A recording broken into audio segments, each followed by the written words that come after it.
Kakve vrednosti nam prenose blokaderi? Čime uče našu decu i na čemu se zasnivaju njihovi planovi, ako ih uopšte imaju? Jedan od mentora blokadera, nekada davno političar Zoran Živković, je jasno istakao da Srbiji nije potrebna vojska, a pored toga što je jasno da blokaderi žele slabu Srbiju, oni su konstantno za nasilje i krvoproliće, pa tako i priželjkuje da se predsjednik Srbije ni manje ni više nego obesi. Prema tome, nama vojska nije potrebna. Šta vi mislite da će biti ključni razlog smjena, odnosno odlaska Aleksandra Vučića sa vlasti? Rekli ste da postoje zakonski razlozi, rekli ste da on može sam podnese ostavku. Šta vi lično mislite da će biti?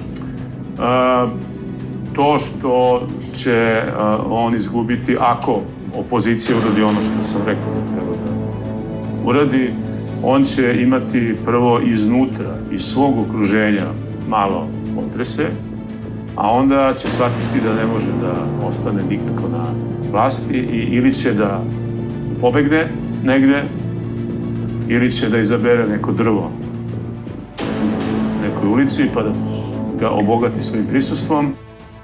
Blokaderi nam šalju i poruke da je u redu nositi motke, tući se, lomiti, raditi sve ono što njima jedino baš dobro ide. Ali niti su oni gradili, niti oni ulažu, niti će da poprave išta, a Srbija ih očigledno ne zanima. Ja i nosim motke. Kažu jedna motka ima 2 kraja, pa 2 motke imaju 4 i tako dalje redom. Matematika je tu prosta. Svaki građanin to da ponese. I evo jedne lepe slike dame blokaderke, rečnik da ga se svako postidi. Pičko čaci, evo, nećeš dugo. Nećeš dugo. Još, materijala, molim. Ajde, čaci! Tako je. Budale snima me. Naravno. Legalno. Čaci, moraš da mi duvaš. Dobro, Nećeš dugo. hvala. Nećeš dugo, zvoni ti malo, pusti mi ruku. Pusti mi ruku, bre! Hoćeš mi motaš? Evo još jednom kako udarila vozilo. Bre! Pogledajte. Neću, bro, jedna, bežim se pička. Staviš dalje? Sačekaj samo da dođu oni da im damo ovo.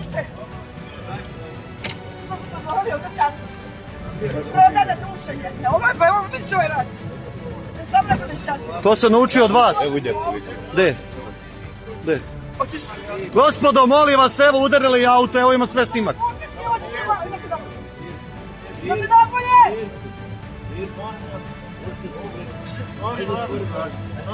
Hvala mnogo što ste brzo došli.